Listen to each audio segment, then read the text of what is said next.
Sekarang saya sambung kembali menggali sejarah adat Luak Nantigo dari Kato Pesako, iaitu Sumpah Sati Datuk.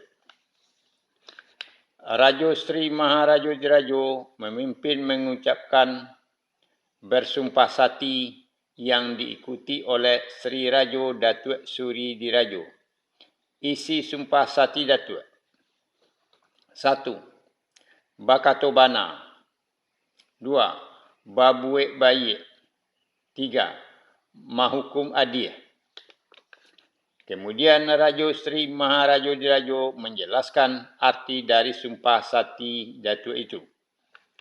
Bakato Bana, iaitu seorang datuk yang sudah diberikan gelar pusaka adat harus berkata yang benar dan tidak boleh berkata dusta atau baduto dalam menjalankan kehidupan sehari-hari, baik terhadap anak dan kemanakan maupun kepada kaum serta penduduk.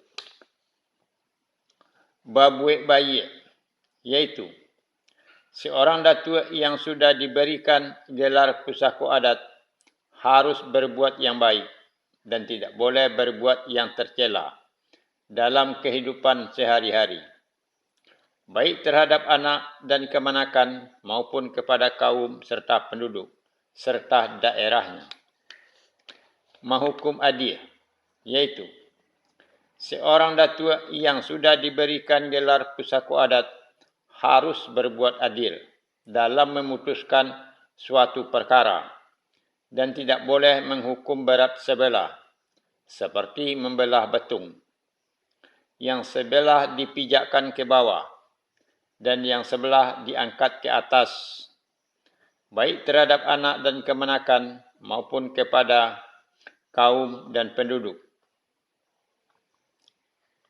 Bersumpah sati atau mengucapkan sumpah sati datuk ini dijadikan sebuah adat. Nanti akan dilanjutkan dengan Songsi Sati Datuk. Itulah mengenai Sumpah Sati Datuk. Terima kasih.